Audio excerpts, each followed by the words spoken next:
2024 Land Cruiser 1958 in just 5 minutes. We get this all black, massively aggressive front grille, big Darth Vader-ish type with these LED headlights and taillights to match. Now for your entry-level Land Cruiser in 2024, like the one we got right here, is gonna run you about $56,000, give or take. With all the bells and whistles on the top tier first edition trim, it's gonna be about $75,000. Now I know this SUV is paying homage to the 1958 Land Cruiser, but these cotton ball seats just ain't it. But they are heated, just not cooled.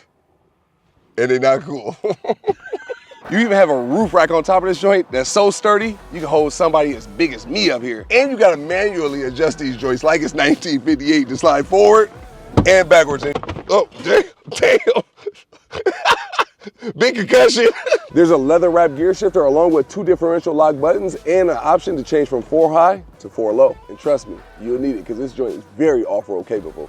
Now the digital gauge cluster does have a 1958 kind of theme going on in the format, and I do like that, I'm not gonna lie. Now when the driver's getting real activated and you're in the back seat, you'll find out very soon that you got your personal own shit handles back here to hold on to when he's getting real activated, and you have your very own climate controls, 3 charging ports, kangaroo pouches for storage, climate vents, an armrest with 2 cup holders, a light, and even the back seats recline.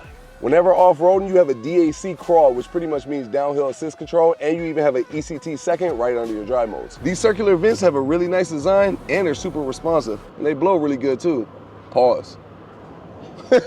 Now let's say you don't want to open this huge tailgate every time you want to get somebody your trunk. Press a button to open your rear glass. But Slim, what if your boy need a spare tire? Well, that's too easy, baby. Toyota put one right under the rear bumper for you. For easier entry into your SUV, Toyota even put step ladders. Not only does your center console come with 3 different chargers, but it also has a phone slot and wallet slot, along with 2 different cup holders, a leather wrapped armrest with not 1 charger in that thing, but you do get a bunch of space. Now under the hood, we got a 2.4 liter turbocharged 4-cylinder hybrid engine producing 326 horsepower and 465 pound-feet of torque, giving you 22 miles per gallon in the city and 25 on the highway. We got 18-inch rims on all 4 corners wrapped up in 275 40s. Now we got a 0 to 60 in 8 seconds, and I know that's kind of embarrassing, but it's funnier in the car than it looks on paper. Now here's something different. You have a tow haul hitch cover, and this SUV tows up to 6,000 pounds by pressing a button. To change your drive modes from sport, normal, or eco, all you gotta do is spin this knob. We got black door handles with keyless entry.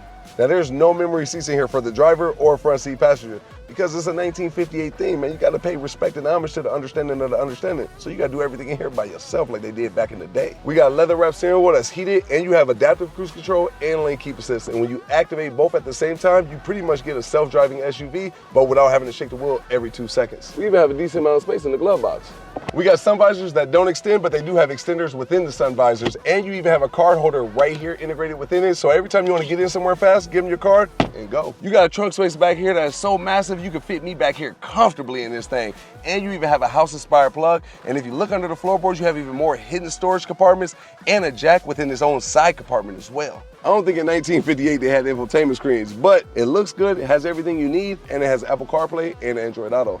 You got your analog climate controls that look really nice, responsive, and easy to use. Now you know this SUV is more than off-road capable when the front seat passengers individually got 2 old handles, along with 2 for the backseat passengers and 2 for the trunk passengers. Even at my abnormal height of 6'10", I got more than enough leg room and headroom up in this SUV. I don't think in 1958 door panel storage was real abundant back then, so I think Toyota's successful at replicating that, because this is very minimal in my opinion for both the front and back doors. To activate your house-inspired plug in the trunk, all you gotta do is press a button. Not only can you lay down the back seats from the side adjustments, but you also can do it right here from the back of the seat too.